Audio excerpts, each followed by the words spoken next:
What's up? Oh, we did the thing again? All right, ladies and gentlemen, welcome to another episode of the Geek Down. I am Pat B. and I am Adam Willis. And I'm just Johnny. And in the house we have Paul McCalarney. Ray Janito. And stay tuned on this episode of the Geek Down. Leaping forward bionically. Bob with me. Bob with me. That's what I'm talking about. Get into it. Feel it. Yo, Johnny, that's good. I'm good. Johnny never dances, man. Never dances. That brings the rage out of me. Ladies and gentlemen, welcome to another episode of the Geek Down. I am Pat B. On the side of me, my main man, my homeboy supreme, my main dude who stained his name is Black Adam Willis. Yes, sir. How we doing, Patrice? You all right? Yeah, I'm okay, man. You know, it's been a day. It has been a day. Yeah. It has been a Monday, and you're normally cranky on Mondays anyway, but this what? was a little bit, a little worse than normal.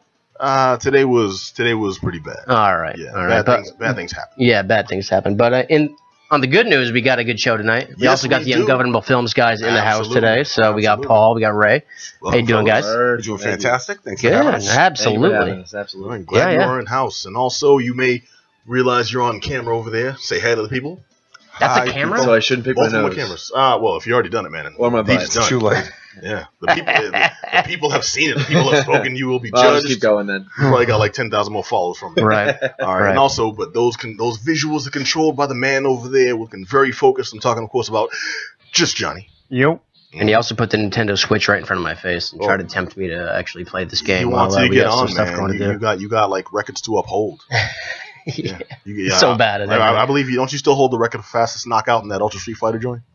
No, but I do have the record of Galaga at my home movie theater in Vermont. You are so old I think as hell, that my still friend. stands, actually. Wait, are you like George Costanza? You got the one machine. Trying to we can't unplug it, but you get across the street. No, it's not quite that bad, but I think it is still there. All right, Adam Willis, you old fart. So I think they still pay $4 a movie to really go see something there. Yeah, road trip. You're doing it.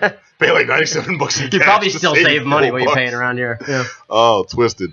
Yo, we have an awesome show for y'all. We have Mario versus Mario plus Rabbids. Like I want to say versus Force of Habit. Gotta add that plus, yeah. Okay, Mario plus Rabbids in the Kingdom. Well, you can go ahead and say it. Mario plus Rabbids Kingdom Battle. Oh, come on! I thought you were gonna say it. Yeah, that's a real tongue In the twister. Kingdom Battle, the battle of the Rabbids. Versus. Come on, man. What is a rabbit? What is the rabbit, John? A rabbit's like a plushy bunny that got hit by the ugly stick. So it is like a play on the word rabbit. Yes. Gotcha. Yes. No, not bad. It's like if Like one a of the, worse rabies. Ah. Yeah, it's like if one of the Life in Hell rabbit toys never went to the dentist, and then just Gotcha. Like they. Well, you remember Twilight Zone, the movie, when the guy turns into the freaky rabbit? Oh, yeah, you remember that? Oh, yeah. That skit where the kid can do anything with his brain. Yeah, I remember that too. And he does the got it. rabbit, and it's really freaky. Yeah, Yeah, it's not quite as freaky as like the goblin on the wing of the plane. No, it's plenty But freaky. it's still Because freaky, my yeah. favorite part is when it's like it starts off, it's like really weird and just kind of warps. And the camera turns away, and the mother's like, make it go away. What's in the cornfield? What's in the cornfield? And we're like, why? It was just a weird thing. And then the camera goes back to it. It's a weird thing with big eyes. Yeah, I forgot about that skit. It's so good, though. Oh, it's beautiful. I can't watch John Lithgow in anything. Really? He ruined Third Rock from the Sun for me the whole time. Oh, wow. I could never watch that. Yeah, I just watched a movie with him called Blowout. Have you seen that? With John Travolta? Yeah. Blowout's great. That's Jonathan Demme movie. Yeah, He was the bad guy. Love that he movie. was the bad. You're right. What's You're that absolutely chicken right. that was like Nancy Allen. Nancy Allen, from I Indiana had it on Jones. VHS. I don't know where I got it, but I just watched it the other night, and I was like, oh, this movie's going to suck. John Travolta. Really? You hadn't seen it before? No. Oh, man, that movie's great. It was awesome. I that couldn't movie's stop watching really, it. really good. Yeah, I was really, really impressed. Yeah, Well, it's- when did you see this, though? You're talking about VHS. 2 days ago. Wow. We're still running an analog over here. Oh, yeah. I got no words. Blowout's that movie, man. It was like before Travolta got like really weird, and then he had to come back and Before Pulp Pulp Fiction. Fiction. So this was like he got fat again, and then this was like it was This like is post Pulp this was Fiction but hot. pre. No, this is before Pulp Fiction. This is like. This is hot, John Travolta. yeah. Oh wow. He was So hot. he was like breaking off of being like the guy that dances in movies. Yeah. The He was afro trying to was be a gone. serious actor, and then he did a few good movies, and then you kind of lost sight of him. Okay, so just after Barbarino, when he had that juice. Right. Like Okay, Carrie all era. Not just, but yeah, a few years. Maybe Definitely after Carrie. Yeah. All right, so folks are still young. I'll get off my case, toilet face. Give me two. Yeah. Exactly. A little bit after that. You but nailed yeah, it. that That's movie's exactly. You've already seen the movie, basically, just from knowing that. Damn. Okay. Well, all I'll say is because I know there's a ratio in this room. I just want to throw out a hi there. Washington. All right. Anyone who's 100 will get that. All right. Well, that's that. Well, that's the first. But Stay also off my lawn. I got that. All right, but then I'm coming in with Kingsmen. We have Kingsman 2 Electric Boogaloo. Mm-hmm. Now, what happens is Eggsy goes to the hood, and that's the dance to save the rec center. I'm kidding. That's completely wrong. No, this is the follow-up to, what was it, 2013?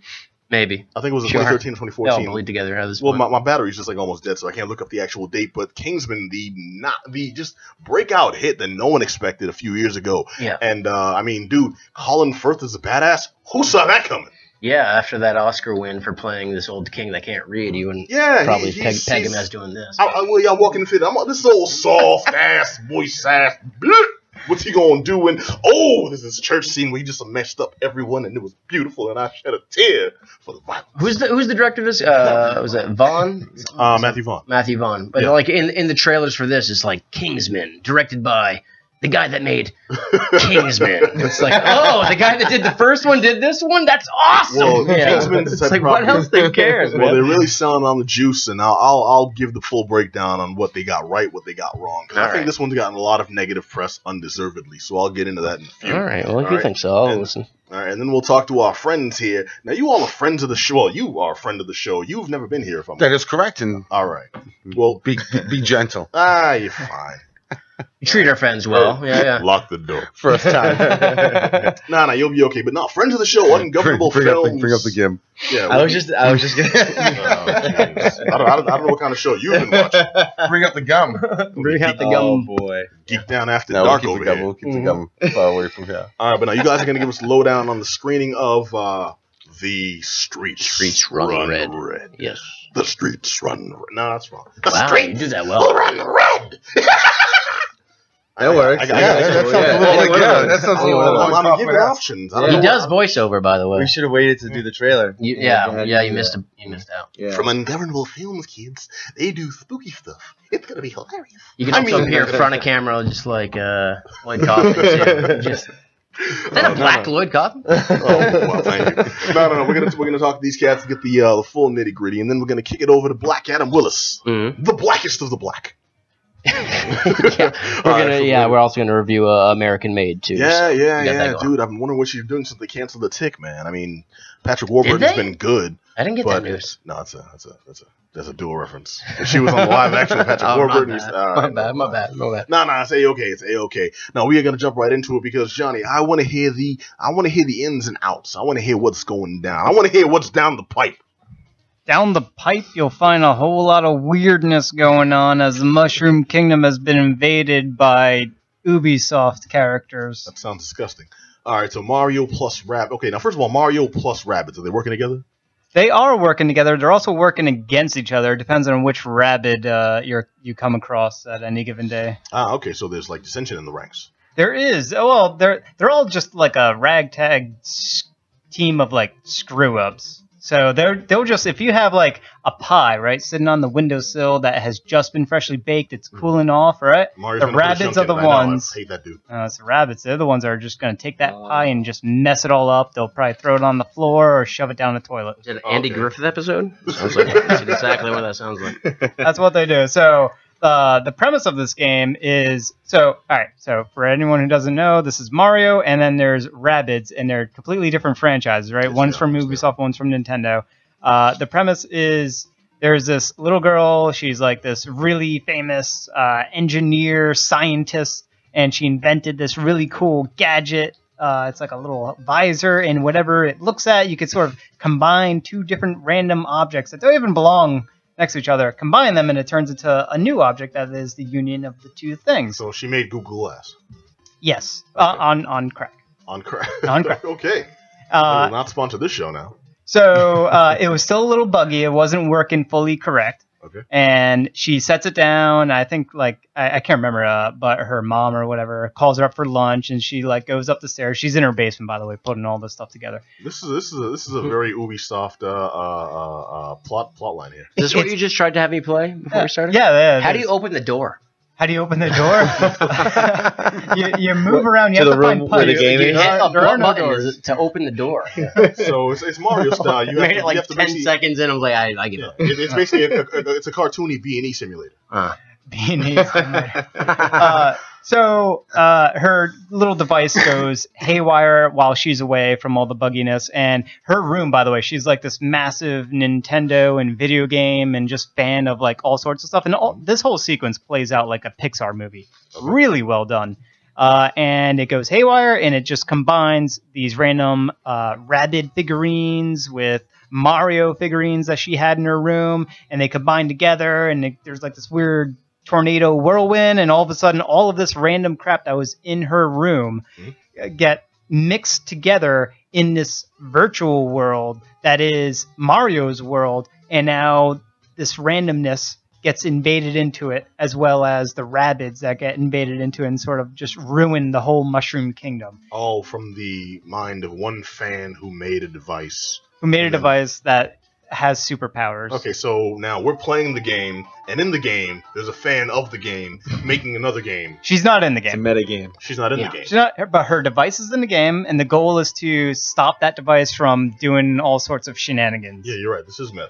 Like meta to the fourth Meta dimension. Mario. Yeah. It's meta on meta. This definitely breaks. It went to a metamorphosis. Yeah, it's like Thank you, and get out. This has been the Geek Down. Mic drop. Oh man. if that was a dark metamorphosis, you had me. Oh come on.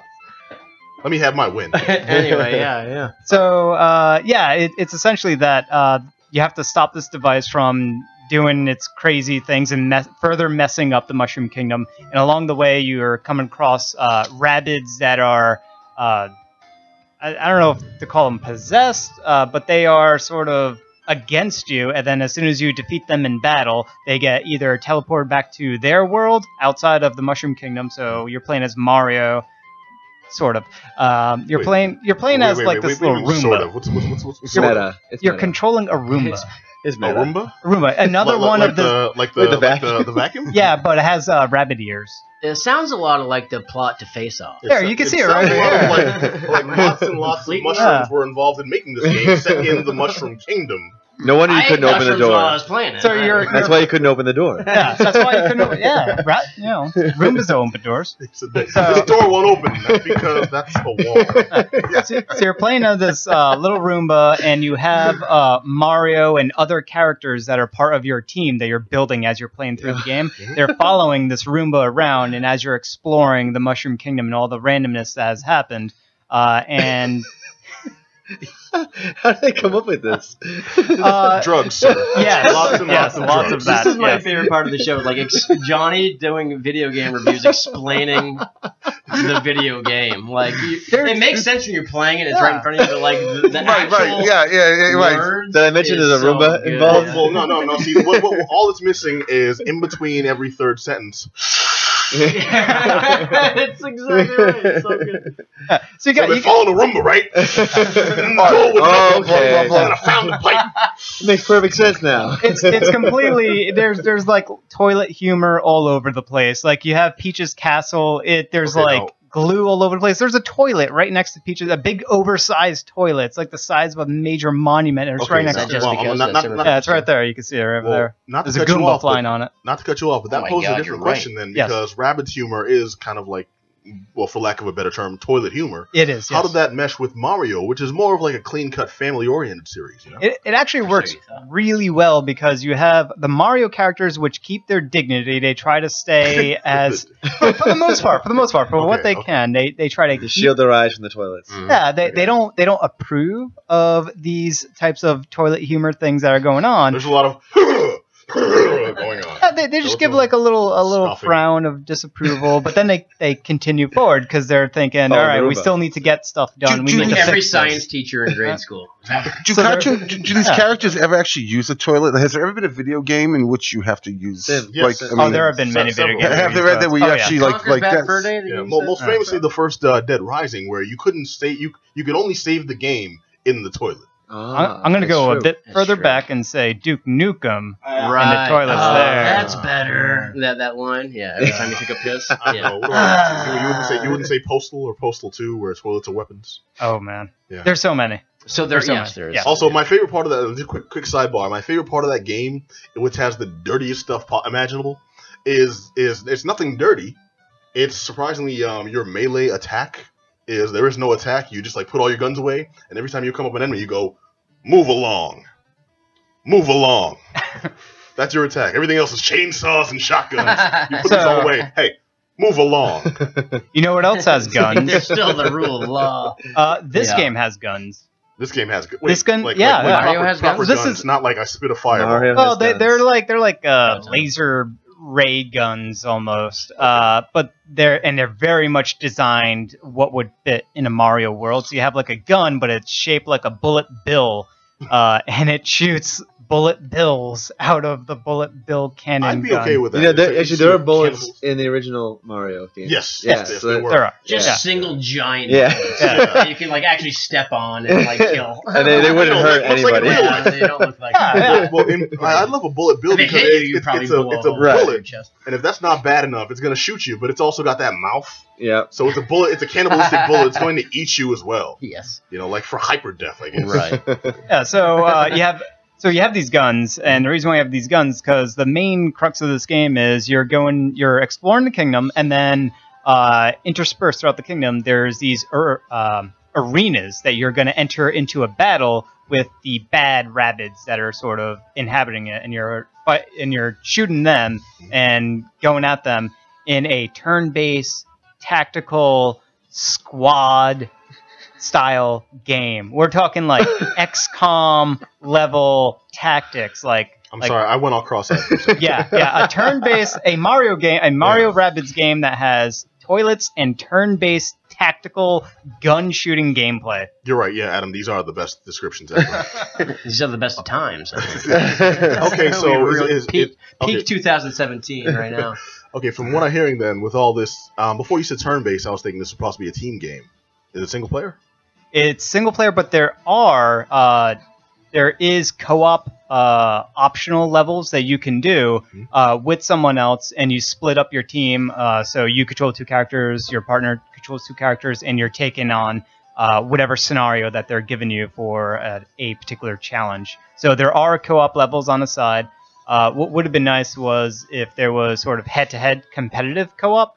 That would have been fantastic. Or not competitive co-op. That doesn't make sense, but Well, yeah, some sort of competitive. I'm gonna multiplayer work mode. together. Actually, no, there is competitive co-op. You ever play Double Dragon? Actually, yeah. Yeah, throughout the You're whole right, game, you're working together until the very end when it's like, you know what? I kind of like your girlfriend. I'm gonna make her mine. Pony up, like, you know. You stab your brother for no reason. It was that game that taught me vengeance. It's that game that taught me family values. Revenge. It's like you walk up, I'm gonna Betrayal, punch everything.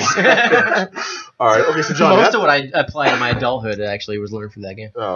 learning those values, kids. All right, so Johnny, that's the technical. Yeah. How was the game itself, man? Did you enjoy this sucker? All right, so the game. First off, the game looks absolutely fantastic. It is super gorgeous. If you're Yeah, playing we've got it on the monitor here. It's very if you're pretty. playing this game on the Switch, especially in portable, you're like, how is this even possible for such a small, tiny device?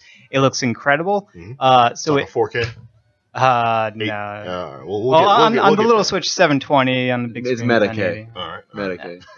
There's so many Ks. Yeah, all lots the of Ks. The Ks are aware All of the the Ks. Ks. But it The looks K and a K and a K. Wait a minute. It looks really good. It Stop that sounds joke, really please. good as well. So the soundtrack was made, I believe it was made by one of the people that was also responsible for making soundtracks for Donkey Kong Country and things like that. That very famous composer. I forgot his name though, but it sounds amazing. Like all the different It was, sounds you're John getting, Williams. all the different sure.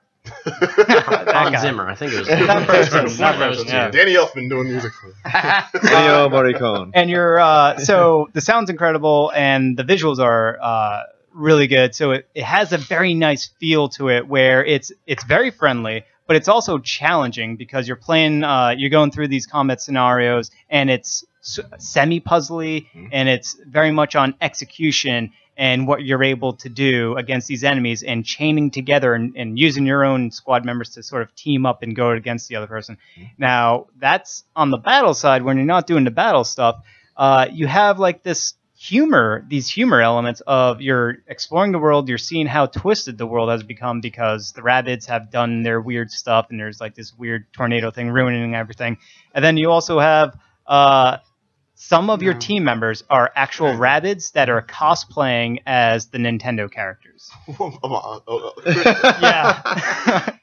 Chew on that one. I got no words for that. Okay, they're cosplaying. Yeah, so you have Mario, Luigi, Peach, and Yoshi, and then you have Rabbids that are cosplaying as those characters. Okay, and you can pick and choose your team members and pick between Mario and any combination of those others, and you have a 3-person team, and you're going about fighting, and so you'll have like weird interactions where the Peach Rabbid will sort of poke fun at the actual Princess Peach's clothing and be like, and like, I want to know this. Hater. Okay, what you got? And she'll hop into the air, and she'll like take selfies of herself, and so each of the Rabbids have like this ultra personality that is kind of a little bit. It's sort of like the opposite of the character that they are mimicking. The Rabbid that is mimicking Mario. He's like this. He's so like boastful of himself. He's so full of himself. He's like the macho man, and he knows it. And like he's flexing all the time. Why isn't he confident? Man, yeah, he's flexing all the time. He has like this big giant mustache that's completely taped on. You know, that's just That's just Man, you're talking Ron serious Jeremy right with some now. rabbit ears on. Yeah. Okay. So end of the day, does this get you a seal of approval then? Because I'm hearing a lot of positives. End of the day, yeah. This definitely gets my seal of Is approval. it a thumbs up? Definitely a thumbs up. This is The rare thumbs up from just Johnny, Yeah. who hates everything. I want to point out. Including almost if everything. Mario's mustache. I just heard him talk Mario's- smack about. I want to ride that stash. Okay, cool. and with that, okay, so It's Mario, a whole nother episode. Yeah, Mario plus Rabbids, Yeah, thumbs with a up from therapist. just Johnny. Definite thumbs up. It's a great game to check out. It's very unique. You're not going to find anything else like it. Perfect. It's worth it, whether for all ages really, because the humor is toilet humor. It's enjoyed by everyone. All right, cool. All right, well now I want to get down with Kingsmen: The Golden Circle. Now, to anyone who hasn't seen the original Kingsmen, it's the story of a young boy, Eggsy, he's kind of a punk. He lives in Britain. He's English, and he's just part of the, not quite the underworld, but he's one of these dudes. He's familiar with it. Local gangsters know him. He's not very popular with these cats, but his stepfather's a douche. His mother's in like a bad situation, and all he wants to do is like, survive, try to live, try to keep his mother out of trouble, and, have a decent existence. It sounds And like they're trying to make 007 more populist. Maybe. Exactly. It's more like young man comes from the hood, except in this case he's white Right. and English. Yeah. But it's kind of And it's a Cockney. yeah, and it's a really cool story. Cockney but updated, So he's wearing like his pants down around his Meta-Cockney. knees. Meta Cockney. All right, we're putting the kibosh in that running gag right now. No, it was a really good story though, because it was a breakout hit. Nobody could foresee how popular this movie would end up being, and how good it was. The trailers just made it look like dumb fun, and it actually turned out to be a really well told story. A lot of really well done humor. The action was dope, and it had Sam Jackson with a very different performance. He wasn't just shouting MF all over the place. It wasn't my He was favorite doing movie, the that. first one, but Word? yeah, no, Oh, not man. really. But Adam, you hurt me. I know I do. Sam Jackson doing a Russell Simmons impression throughout the whole thing, and it worked well because he just played this really weird villain, and everything just came together in this perfect storm of a silly action movie that was a good story and worth your money. Yeah. Well, Kingsman 2, The Golden Circle, just came out, and it promises more of the same, including like huge stunts and supposedly great performances. The return of Colin Firth, who we never saw this dude as an action star before, yet somehow in the first Kingsman movie, he plays this ultimate badass who's also very sophisticated and very low-key in his actions and very soft-spoken, yet he will mess you the F Who up. dies a crazy death in the first one? Yes, he does. the A way. very definitive death. And that's not a spoiler when it comes to this movie, because suddenly he's back. And it's shown in the trailers, so one of the things that was supposed to get you a butt in the seat is how he got shot in the face, point blank. There was no ducking. There was no last minute. So we get the Kingsman, the Golden Circle, with Colin Firth alive and well. Well, we see him with an eye patch. Let me just guess. Like he gets shot in the face and he heals. He got shot in the face and It's was happened. rebuilt. Yep. Well, okay, that brings us to this story. What happens is, and it's all told in the trailer, so this is no spoilers, but Kingsman is gone. All their resources literally blown up. Blown to bits. To smithereens. Like the last all Bond movie. agents. Pretty much, yeah. All agents dead. All locations dead. All cars dead. All dogs dead. You know, seriously, yeah. The mail is forwarded to nowhere. And the last two alive by coincidence are Eggsy and Merlin, played by Mark Strong. Yeah. You know, and making a return as a good guy. Thank God. Sure. Because I like him as a good guy. He never plays good guy. He's always a villain. No, he's a good bad guy though. He's a good bad guy. So when he makes the sudden turn, all of a sudden as a good guy, you're like, yeah, I really like this. Also, whenever you suspect a double agent, it's like, oh, well, that's why Mark Strong's gonna. No. He continues to be liked. Who saw that coming? But dude, it was a really hackneyed way to get these cats into. Okay, well now they got to go to America to meet their counterparts. And I'm not gonna hate on them too much because Kingsman isn't Shakespeare. You know, this isn't where we're going to find these really cerebral links to, you know, intricate details and stories and kind of three curves and stuff. It's not Inception, goes Hawaiian or something. I would see that. I would say it should have been Jump the Shark. It should have been Going to Hawaii. No, That honestly, was sounds much like, far more than definitive. an American action movie just with British actors. Yeah, pretty You know what I mean? much. So like dumbed down and like so you can consume it easier, just with better accents and you're a little bit better dressed. Yes, better than I could have said it. Right. But when we think this is Kingsman, just because the first one did so well, we have to keep in mind what it actually is. It's a fun action movie that just happens to have English folks with like a more upscale visage. But deep down, no, they're super spies, and we just want to see some some quips, some ass whooping, maybe a titty here or there. Yeah. You know? Sure. And Kingsman delivered. Now, Kingsman 2. This movie's gotten a lot of flack from people, a lot of flack from critics mostly, for not living up to its predecessor. And I think that's unfair after having seen it, because this was still a fun-ass movie. Like, I walked in there thinking, okay, well, a lot of folks have said this is bad. I've heard a lot of negative press. I'm kind of going in with a chip on my shoulder, and I don't think it's going to measure up to the first part. And you know what? Overall, it doesn't. The acting was still pretty decent, but I didn't have the same affection for these characters, the same want to see them succeed and want to see enemies fail and stuff as I did in the previous one. And even though they tried to develop the newly introduced characters, they were cartoons. You know, there was really that's no because of depth the to them. surprise thing? You know what I mean? Like you said, you saw the first one. It was like a surprise. People were like, wow, this is actually fun. This is good. So when you actually have expectations for something, is that what let you down? No, not at all. Because the surprise thing was only served to bolster the scrutiny that I would give the first one. Okay. It's like, wow, okay, well, now that you've presented this, You actually set a this bar, and you Dangles actually have to carrot- meet it, and they didn't. Yes, Right. exactly. And They screwed themselves over by making a good movie the first time.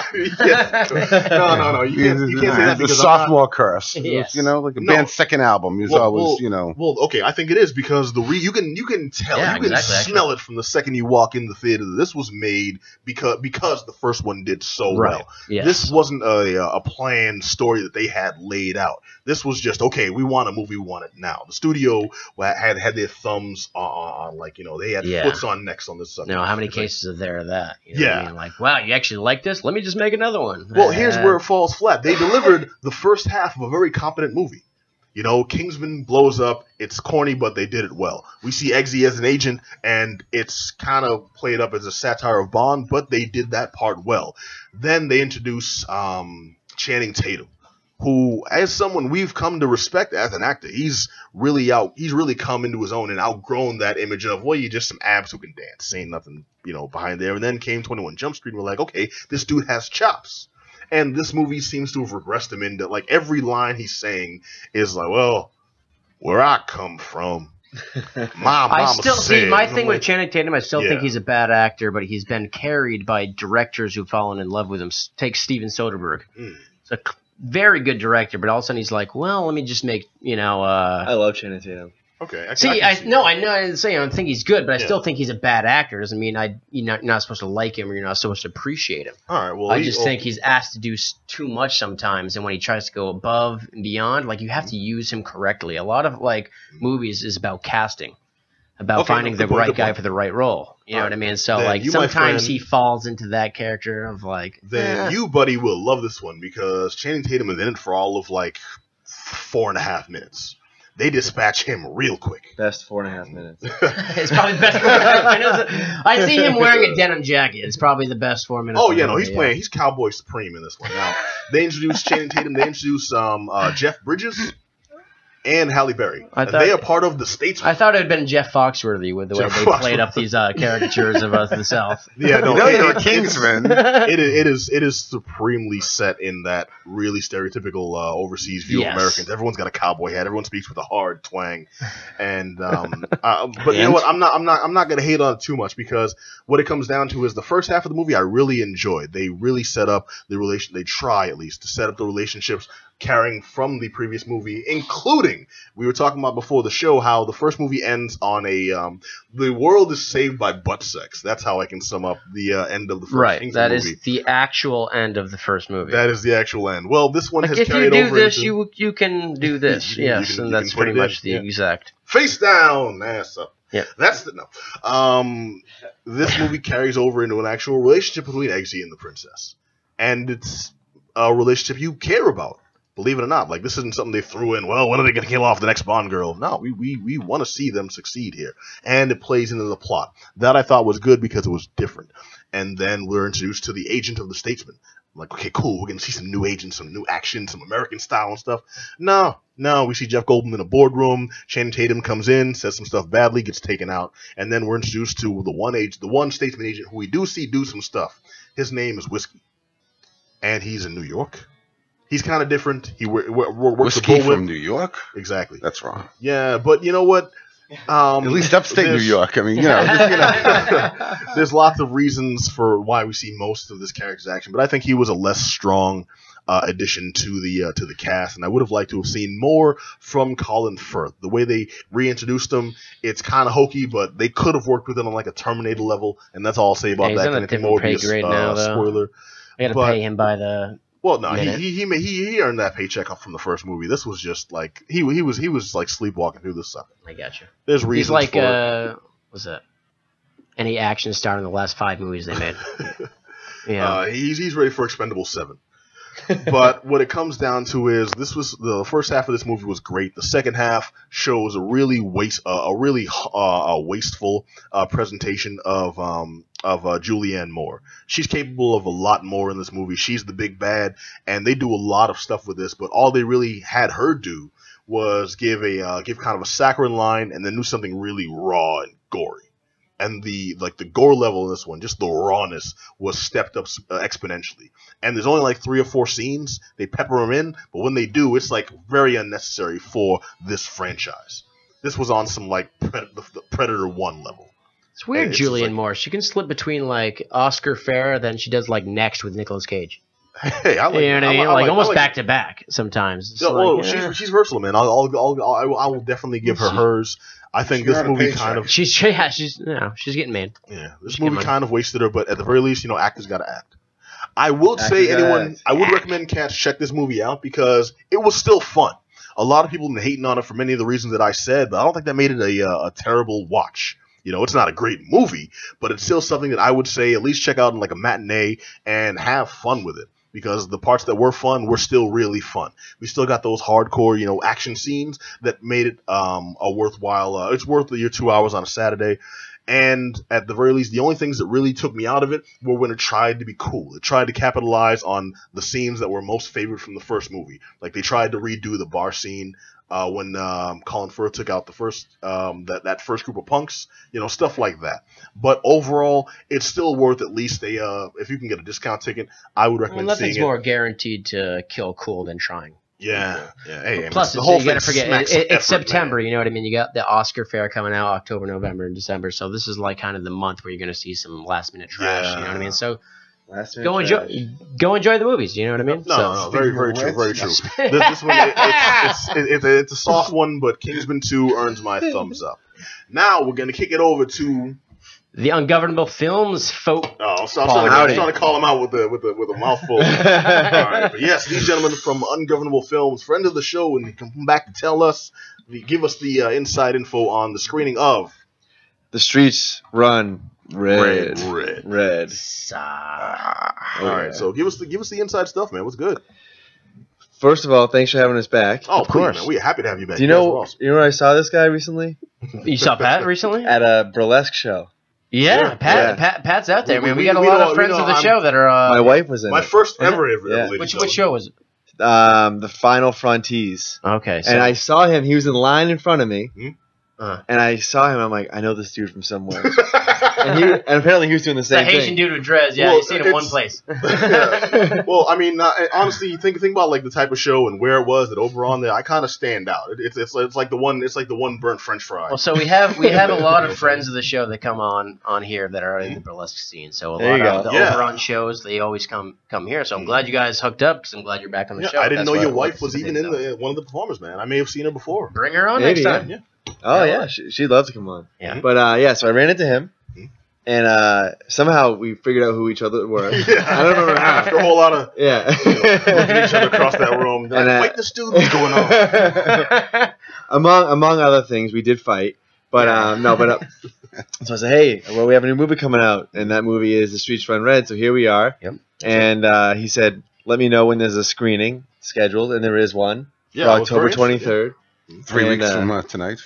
Ray is But he's counting the counting. days now. He is I counting am, the yeah. days down. I'm looking Well, forward where's to the screening at? It is at the Capitol Theater in Arlington, and Perfect. it's technically, so like we have to call it a private advanced screening because it's not the official premiere. Okay. Because then we still want to have a Right. bigger premiere at some festival. Right, so this right. is going to be like So you're just having a viewing basically for people. yeah, exactly. Okay, I got yeah. you. For mainly the cast and crew, but also family and friends and people. Well, that's great. I mean, Yeah. you guys are you guys are low budget, of course. You know what I Wicked. mean? You're the ground level. You know what I mean? So to get people together, even if it's the cast and crew and everything like that, to see what they've done, see Yeah. their work on the screen, that's a very rewarding thing. can only imagine. I turned down a pre-screening Paul had was like come Oh, yeah. over with Come to it was Dave's like, house. come to Dave's house and watch it on his little. And I was Watch like, it on watching my this TV 32-inch cinema. right and I just was just like nah. I was like, you know what? I want to see that. I said I trust your judgment. You know. So you're in the film. Oh, So what was it like working on this? It was a hell of an experience, I'll Yeah. tell you. I mean, it's funny because I worked, I worked briefly with Paul before on Gay Jesus and Which we Ungovernable spoke about Force. too. Yeah. In Ungovernable Force, I had, if I'm not mistaken, I had no lines. I just shouted and waved a hockey stick. And then with one of the guys from the Warriors. with one of the guys from the Warriors, with Apache Ramos Nice. from the Warriors. Wait, nice. Apache. Yes. Yeah. All right, cool. Yes, and so I was a member of his gang, and we were the Abortions, and so I got to wear the shirt, which I still have, and Apache signed it afterwards, and so it was, and if I'm not mistaken, he was like Sheriff. What's that? What was the name of the sheriff? DuPont. Sheriff DuPont. We're gonna rain on you, So He it was, repeated his line from the He Warriors. even gave us a worry, so that was good. And then Yeah, Gage, sure. the Gage, Valkyries. Jeff Gordon. and the Gay Jesus. My line was, I think we all should get our rocks off. Was that my line? Or was Yeah. that my? Because I had one line, then I had a new line while I was in there. He was Ray played a Roman guard number 6. Yeah, Roman guard number 6. Who was a eager to rape gay Roman guard. Wow. And Well, Ray it was pulled- Sam. Ray It pulled was that Sam. off I want perfectly. my IMDb page to be something. Eager That's to right. rape gay Roman guard. Yeah. It's you really know, what- Wikipedia. I am a Oh, method you're actor. Yes. I raped several, men before I At least you've been eager, yeah. He was a method actor. Yeah. Well, the last thing you want is a lackluster raper. I mean, come on. What's the point? He apathetically raped. Well, it's funny because that brings in very well to one of the most. I think the movie is actually quite profound. The Streets Run Red. There's some moments in the movie where Paul sort of turns. I like to think he turns the camera on the viewer, and he sort of like he addresses the viewer of like you're watching this like absolutely like crazy, obscene. Before you go over into detail, I'll just because I know we're gonna Give us a forget. little bit of Yeah, background we're on gonna the film. forget to Yeah, even yeah. tell you what the movie's Yeah, about. That would Yeah. So it's a serial killer film, Mhm. and it all takes place in one night, and it happens to be the Super Bowl. And these two detectives who have been on this case of trying to track down this killer for years, have gotten the shaft and have to work overnight during the night of the Super Bowl. Yep. And it just so happens that the main character kills somebody in self-defense while he's getting mugged in the first scene. So I'm not giving anything away. He kills this guy in self-defense, turns the knife on this mugger, and winds up spending the night in jail while he waits for the next morning to be bailed out and arraigned, and everything. Yep. So he happens to also be the killer, and he's in jail on an unrelated crime of self-defense, manslaughter. Yeah. So he's spending the night in jail, in the holding cell while the 2 detectives who are on the case are also spending the night in the same building. And so they all, because the killer is the killer, and because the 2 detectives have spent the last 5-10 years only working on this one case that's been ravaging the city, all 3 of them are in their own way thinking about the case, having flashbacks of the case, certain murders, so that you see how the murder happens, and then you see how the 2 detectives view the murder. So it's it's all told in flashbacks. So it's like Rashomon almost, you know what I mean? Like you're taking a crime and you're viewing it from a bunch of different perspectives. Exactly, yeah. And it's not so much... I like the one night thing, too, because I saw a movie recently, it was called Good Time. And it was like a crime, we reviewed it on here, but it's a crime that takes place in one night, and a guy has to go and do something. But it's like it adds that sense of drama. Yes. Adds that excitement, you know what I mean? Because this is like, you feel it's important, you know what I mean? It's prescient.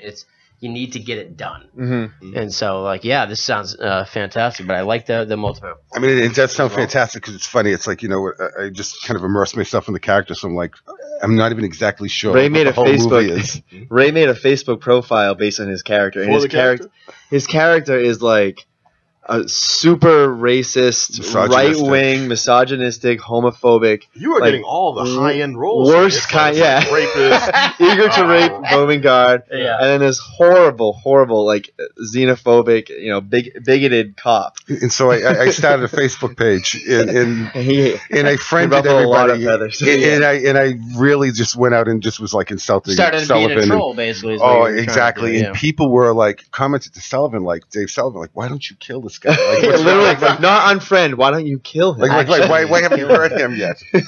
Well, that's fascinating. And it's funny because he would also be like, he'd write on Facebook, "I'm a cop. Like, don't mess with me." So they're like, how did this guy get on the force? And then I would log off and log it as myself and tell, and then make a comment about. You wonder why the profile picture is the same guy. So you've used a lot of like slapstick and humor in your last films and stuff. Is that present in this thing? Is this absolutely more of a serious take? It is. You know what I mean? It's definitely our most serious film yet, and probably ever. Like we're already starting working on the next one. It's going to be a little bit more like Sergeant Kabuki Man, or like the story of Ricky O. It's going to be a kung fu, horror comedy. This one has a lot of our original slapstick and comedy stuff, but it's also, I would say, our most serious effort. Is that a concerted effort too? Is that something you're trying to do? You're trying to get a little more, like, not trying to get more serious, like, hey, you're trying to grow as an artist, but like, hey, maybe like this. But there is art. This is art in this movie. And I'll say this: it's funny because when I was writing the script, I was like, all right, we're gonna make this like our most serious film. I want it to be like, philosophical and dark and everything and psychological, etc. And then while we're filming, myself and Nick Norman, the cinematographer, he and I work very closely together on all of our films. We were just adding in humor after humor, and we literally at one point we turned to each other and he goes, "We just can't make a serious film. Are you too funny to make a serious film? We can't do it. Yeah, literally, it's like we make this serious film and then we end up putting lots of. Well, how's that affect like? I don't know, guys. This Chaucer film isn't coming along. Right.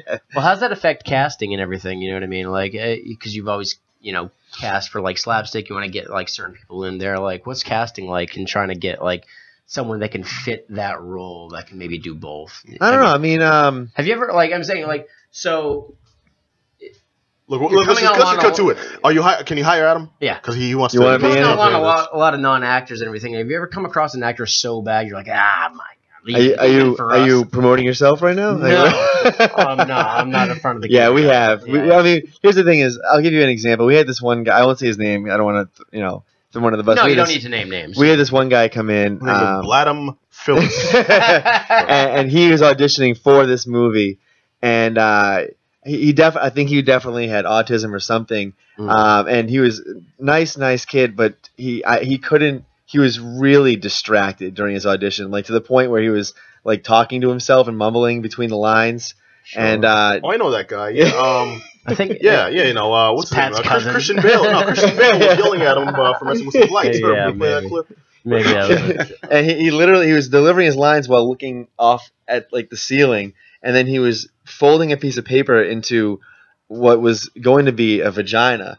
It didn't look like that at the end, but that was his prop as part of the scene. His version of a vagina. Yeah, he's experienced. I noticed he was folding this piece of paper while he was auditioning, and I'm like, what is he doing? And so I was just watching, and then when the line came up, here, look at the vagina, he points at the piece of paper. I'm like, oh, he was doing origami. during his audition. his thing. Oh, Good thing it didn't go any that wasn't in further. the script. His mind is going What, one way. The other. Like he's supposed to fold in the vagina. That wasn't in the script. That's just the The thing he was folding doing. part was not. The vagina was, but him making the vagina while Yeah, that's what delivering his lines was not part of the. Oh, okay. Oh, Yeah. Wow. Yeah. Wait, okay, so how were the origami skills then? Was Not it like good. It was literally like he could have just done it. He could have just Sloppy. used nothing. He Sloppy. folded a piece of paper. okay, But we actually, here's the thing. So to answer your question, we casted this guy as a mental patient. Wow, see? But at least we cast him. I mean, it's like this is the beauty of independent film. Yeah. You know what I mean? And like this poor We can bastard find a doesn't spot know for if he's you no watching matter it now. what Doesn't you know get. who's talking about him. No, this is like I actually really appreciate Well, stuff can like I that. ask real quick about this origami then? You said he folded the paper. Did he fold it into the box? no. It looked like he was. Just upside I down got V you. with a dot on I it. got you. Alright, so It was literally like the first step of rolling a joint was how far he got. okay, we see Which where is his just head was at. yeah. So as a filmmaker, you've made a bunch of films now, and like, do you see yourself growing as a filmmaker? You said this is the most serious one. Do you see yourself making more serious films, or do you see yourself? Where do you see yourself going? I guess. In, Yeah, like, I mean, I don't see. I don't think that I want to take more or less seriousness or more or less comedy as like a linear I guess it's a projection. pretentious thing Yeah. to kind of think Oh about. no, but I mean, in general, but it definitely is something that I've thought about, Sure. and I have acknowledged and decided that Streets Run Red is, for now at least, going to be one of the more serious takes Right. we have, because the next one, I want it to be like I want it to take inspiration and be be an homage to like all the Asian films that I like, Yeah. not just kung fu, not just Kurosawa, but everything. But And, Well, that's documentaries interesting because that and- leads me into my next question. Like, is it why are you making films? What? I mean, everyone when you do like the film thing, you're like that. It's like, oh, this is the one that made me make this film. Is there a one movie or one director that made you like, okay, I want to do that? Or is it just like a collaboration, like a collective? I don't know, man. It's like, yeah. how did the universe get made? Right. Yeah. You know what I mean? That's what I'm saying. It's like It's very everyone meta. has one, but like, is there somebody that particular that influenced you that made you kind of want to do this, or one think you can do this? I don't know. I mean, Roger Corman, maybe. Right. Just like Ed Yeah, Wood, yeah. like just seeing people take a Do it camera. and fail, but still Yeah, do just it. Right? literally like honestly, I've been doing a lot of like documentary stuff lately. I mean, on our own films, like just behind the scenes stuff. So nothing extravagant. But I actually really enjoyed that. I enjoy knowing that I can have a camera and make a movie. Period. That's all I need is a camera, and I can make a movie about anything. So like the whole, I don't know, just the whole aspect of creating something, unique is alluring to me. I've also, I've written, books and stuff like that. Yeah. I do music. So any kind of creativity where I can make a blank slate into something is alluring to me. And films, I just happen to love films. So does feedback fuel you? Negative, positive, anything? Does it affect you in any way? Yeah, I usually hate it. Positive, negative? Yeah. I hate both. Like Yeah. it's like So honestly, basically, it doesn't stop you though. no, not at all. No. It's my own take is really what Is the drives outlet. me or stops me. I respect that. Yeah. I respect that. I don't like people complimenting it. I don't like people hating on it. I just don't want to hear it. I just want to put it out there in the world and know that someone's seeing it. Right. Yeah. Do you find like, I don't know, like maybe that someone has a positive outlook, like maybe that's not what you meant it as either? You know what I mean? So What do you mean by that? Like someone takes so like, oh, I really got this out of it, and I really this positive thing, you know what I mean? But like maybe that's not how you intended either. whether Oh no, it's that's positive fine or with me. not. It's like what's his name? Jodorowsky. He did El Topo Right. and Holy Mountain. Right. And I watched those. I'm like, these are awesome, and I have no idea what they're What the about. hell's going And on, I like yeah. was like a little bit self conscious. I'm like, how can I not understand this as a filmmaker? And then I heard him say in an interview, he's like, I don't want people to know that to think there's a single message. I want whatever you get out of it is what you get out of it. And so if you get out of it, this is a recipe for making a cheeseburger, and that's exactly what the film's about. So I'm like, all right, cool, I can get down with that. I was like that with Elvis Costello when I was a kid. Like I didn't understand because he like sings like a little, Sure, yeah. But I just knew like I was enjoying it and getting off on it. But I had no idea like the contents. Of, Are you Gum right now, or are you Ray DeNito? I'm Ray DeNito Okay. right now. I was gonna say, I don't Gum think- would I don't listen think to Gum Elvis would listen to Elvis Costello. Yeah. No. I'm not Gum tonight. Gum's. I like Costello. I've retired Gum I'm afraid. So go ahead, tell your story about the bar scene. Oh I know yeah, that's what you wanted to there do. was exactly. There's this one scene, and it was funny because that's the scene that Paul had. It's in me this read. movie. It's in this movie. Originally, when I read for I read for Forensics officer. the forensics officer, and I The read for raving Kemper. forensic officer. And then Paul comes he says, wait, stay here. And he comes running in and he says, read this, I want you to read this line. And the line on it was like a very disturbing line, because I remember the line was, I don't know if I can say anything from the movie if it's allowed, but the line was sort of like, have you ever fantasized about, killing somebody? What about, have you ever fantasized about raping a woman? Like what's, and then the line was essentially, what's kept you, okay, we've all had these fantasies. What's kept you from doing it? What makes somebody step over the edge? It was like, where's the line? This is a great line. This sort of opens up with cynicism about where's the line? Where's the effing line? And to me, after like reading it like 1 million times and getting into character for it, I realized it's like, in my opinion, Paul's like talking to the viewer. Like, where's your line? You're watching this gruesome movie where, horrific things are happening and you're enjoying it. And that's okay. I love those movies. There's nothing wrong with it. We're not judging you, but at the same time, it's sort of a good question of what keeps I think you it's from the actually only question doing that matters sometimes. and I think What's the fact your line? right, and the fact that Whose line is it anyway? I was just gonna say that. You want to cheapen it up, guys? So and so it's moments like that, and in the movie that I was just like, man, Paul is like really, taking this on many different like levels. It's funny, it's gory, it's disgusting, it's sexy, meta. It's meta to the max. It's entertainment, Meta max. but it's also a statement. Yeah, and I was just really sort of like, I'm like, damn, this kid's got skills. And I'll say this: it was so in our previous films, we always try to outdo ourselves with gore. Right. We always, because every time we make you a do have some good gore. I will give you that if I can say one thing about the Ungovernable Films. Thank you. And every time we do a new film, I'm like, how are we gonna make this one worth watching? You know what I mean? Like, because I'll be honest, every artist has self-doubt. I hate calling myself an artist, but I will for right now. Sure. And so I'm like, oh, look at this guy. Only makes movies and writes them and does artist. Come on, artist. So he writes books and music in his spare time. He's got some nerve. What a loser. So so I'm like, I bet my writing might suck. Who knows? Everyone might hate everything I do. So, but the one thing I know we can do is sex and gore, sex and violence. So we have plenty of boobs. I can't make a boob. I know people that have them, so I put those in the video. And then then at the gore and the violence part, I have to do we have to do it ourselves. So I'm always like, all right, how are we going to outdo ourselves in the last one? Because if the last one's gorier than this one, why would anybody want to see this one? So we're always trying to outdo ourselves. And I saw the film Father's Day, the Trauma distributed one. Okay. Astron 6 did it. And not the Billy Crystal, Robin Williams one? No, not that one. Well, maybe. Is there a scene where the killer slices his own penis open? I think that's Billy Crystal. I believe, yes. Because if there is, then I am talking about the Robin Williams movie. But so I saw that, and it made me cringe. I usually don't cringe from effects because I'm just so used to doing them. I saw that, and I was like, oh my god, that's nasty. I'm like, all right, we got to outdo that. So I'll tell you this: inspiration in the weirdest places. Yes, yeah, Robert Loggia's greatest performance.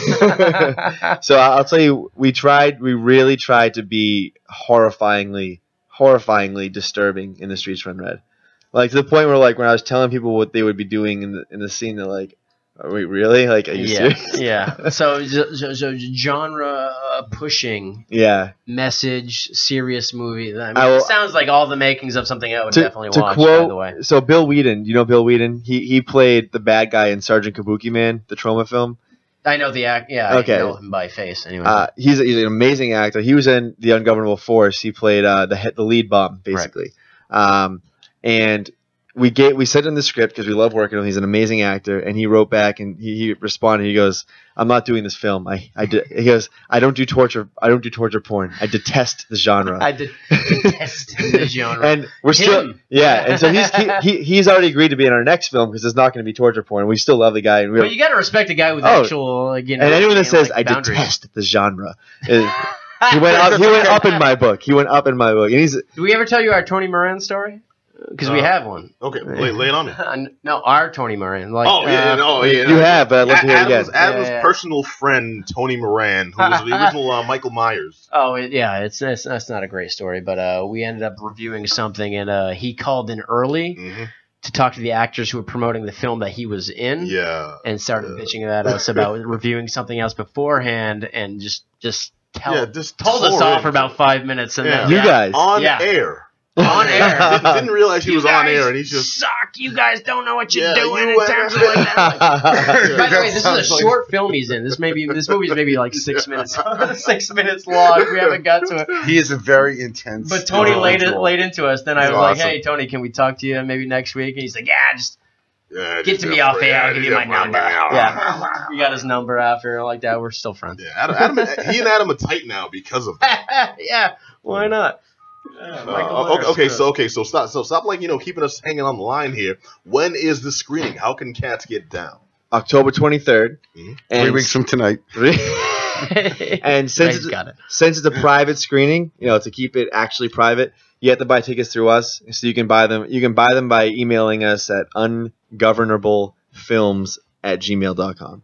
Perfect. Yeah. So you get 'em while cannot they're buy hot. tickets at the door. It's limited. There's 2 screenings that night. So one how at many 7, seats one are at there, 9. by the way? Do you know? Yeah, there's How many tickets are available? Anyway? 63 total Okay. per screening. There's 2 screenings that night, and I think there's probably half of that left right now. Right on. Yeah. All right, where, man? You didn't say where. Oh, Yeah, Capitol Arlington. Theater in Arlington. There you go. Yeah, on Mass Ave. I don't know the exact number, but it's a Capitol Theater in Arlington. Right, like Arlington Center. It stands out. It's like an old Rialto It style is. building. It's Yeah. got like the old marquees and everything. Oh, It's I know freaking that cool. theater. That's a You know, good theater. sure. They serve ice cream in there. They do. serve ice cream. Yeah, it's really good. They do. So I ice cream, and make sure you get the strawberry ice cream. That's also where I saw Sorry. Toy The Story. ice cream runs 3. red. Is it? Grown Yeah. ass man shed a tear You in would. that theater. You would. All right, so Capitol Theater in Arlington, October 23rd. Yes, Check sir. out The streets run Run red. red. Run Red. And one more time the email. ungovernablefilms@gmail.com. Hope you're taking notes. All right. And find us on Facebook if you have any difficulty getting in touch with us. Just message us. All right, cool. Paul. And check out their Thank old you very films. much. too, Right on, because man. they're All right, awesome. Ryan, hit it one time. All right, and now we are running short on time, but I needs to know about American Made. How much running did Tom Cruise do? Adam Willis. Well, He's got that's the good stuff. a great question because I guess it's the only one that matters too.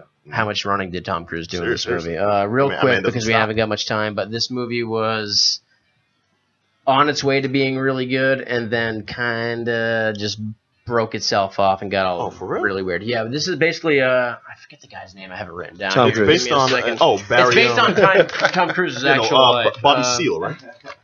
Yes, Barry Seal. Barry Seal. Sorry, Bobby Seal. like he's a Black Bobby Panther. Seal. Bobby Seal. I was like, wait, I will see this now. I didn't know it was about the Black Panther. I just lost so much respect. Directed by Doug Liman, who directed Edge of Tomorrow, a bunch of great movies. Also, The Bourne Identity, directed the first one of that. Starring Tom Cruise, who plays Barry Seal. Yep. Barry Seal, real quick, is a guy who was an airline pilot who became a CIA operative who took pictures and flew over Central American communist cities and took pictures for the CIA. Then he became a drug runner for the Medellin cartel. Then he became a person transporter for that same group. Then he became a weapons runner, Jeez, and then dude. became somebody for an informant for the White House. All right, talk about someone who couldn't find job satisfaction. Exactly. And so he did all this in this movie, which is like about around 2 hours long. So he got through all these things at the same time. It's just like he's carried over by an extreme charisma that's played by Tom Cruise. But at the same time, what's the downfall of this movie is his motivations. You don't really know why this guy's doing it, and the movie doesn't really pay enough attention to like why he might actually be interested in doing all these things. Really? Well, I thought the trailer seemed to hint that he's being coerced by people on There's all a sides. lot of that, but at the same time, like he was a very willing participant in everything that ever happened. You know what I mean? And he makes the jokes like, I'm the kind of guy that leaps before looking at the ground. Oh, okay. Well, no, I think I can answer all those questions with one question of my own. Was the money right? Well, that's another thing too, because the money was right, and a lot of the movies made about like how much money he made. Like he made so much money, he had to bury it in his backyard. He had to set up. Well, that's nothing, man. Ghostface buries buckets of chicken in his backyard. You know, I mean, yeah. Well, all kind of things. that's a little bit different when you're working for the government anyway. So he made so much money, he had no idea what to do with it. He was literally burying it, setting up all these businesses, setting up all these banks. And it's like, for a guy that makes that much money, why do you keep dipping your hands in that pit? So what motivates you to actually keep trying to make more money, trying to do all this stuff? Well, it's a case of that he just couldn't get enough, or he didn't know when to say. Well, yeah, that's what it's suggested, but it's not really like the psychology of it is important, is what I'm trying to say. Like the actual motivation, because the whole movie's based on why is this guy doing this? This guy's doing all these things, but it's like the answer of why is never actually answered. It's never really addressed. It's like, okay, he keeps doing it, he makes all this money, he keeps working for all these governments. That's fun. It shows his exotic locations. It shows him having sex with his beautiful wife.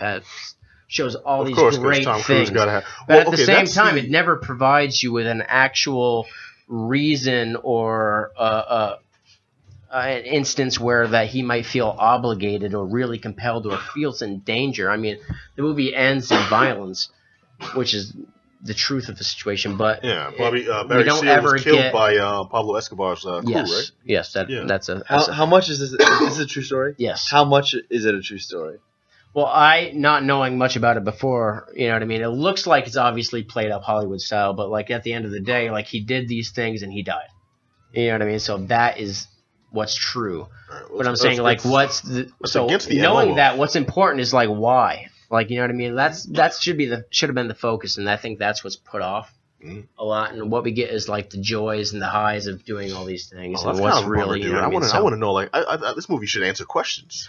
Yeah, no, it's a fun movie, and it's like even when he dies, it's like, well, you know, whatever. Oh, wow, really? You know what I mean? Right, but it should have been just a fun movie, though. Right, Tom Cruise like pulls it up because it's Tom Cruise doing that like sly smile, the charisma. You have to have an actor with a lot of charisma, like I do too. You have to have an actor with a lot of charisma to pull off this movie. Give me a little Born on the 4th of July Tom Cruise in with it too. Like, let me know what you know. Yeah, no, well, like he. By the way, like, and I agree with you. Tom Cruise is one of my favorite. Oh yeah. Like I legitimately think this guy's a fantastic actor and can do a lot of really good things. And I think he does fantastic in this movie. My problem is the movie itself. The biggest drama in the movie, the biggest thing that I think should have been like the driving force of it, is not really addressed. And so, like, I had fun. I really did enjoy this movie. But at the same time, like, I'd like to see Tom Cruise give us more than fun. Sometimes he's done a lot of bad movies. And by the way, that Tom ass like smirk, that shit-eating grin that he has sometimes is employed so well in this, and it's done better than he has done in what. Like I watched The Mummy a little while ago, and that was garbage. Like this is a good Tom Cruise movie, by the way. I didn't hate Russell Crowe in The Mummy. He hasn't done many good movies in the last 20 years. Yeah. He did that Doug Light movie. He directed this. He did Edge of Tomorrow, which I thought was fantastic. Live, Die, Repeat. You didn't see that? Yeah, I liked Tropic Thunder.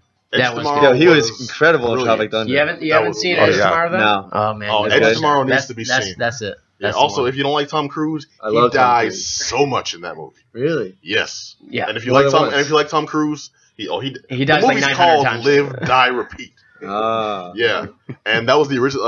A quick story with that. That was the original title. Overseas, they brought it to America. Like, no one's gonna want to see this. We got to give it a really catchy action movie title, Edge of Tomorrow. PG-13. And then and everyone was just calling it. No, this movie is like the video. It's like FPS the movie. He just lives, he dies, and you repeat. So they called it. When they released it on DVD. How old am I? On like Blu-ray and streaming and all that stuff. Oh yeah, thank you. When they put it out on beta, but it came out on Star Channel. They put it back in the original title in the NA, the North American release. So it was again Live, Die, Repeat.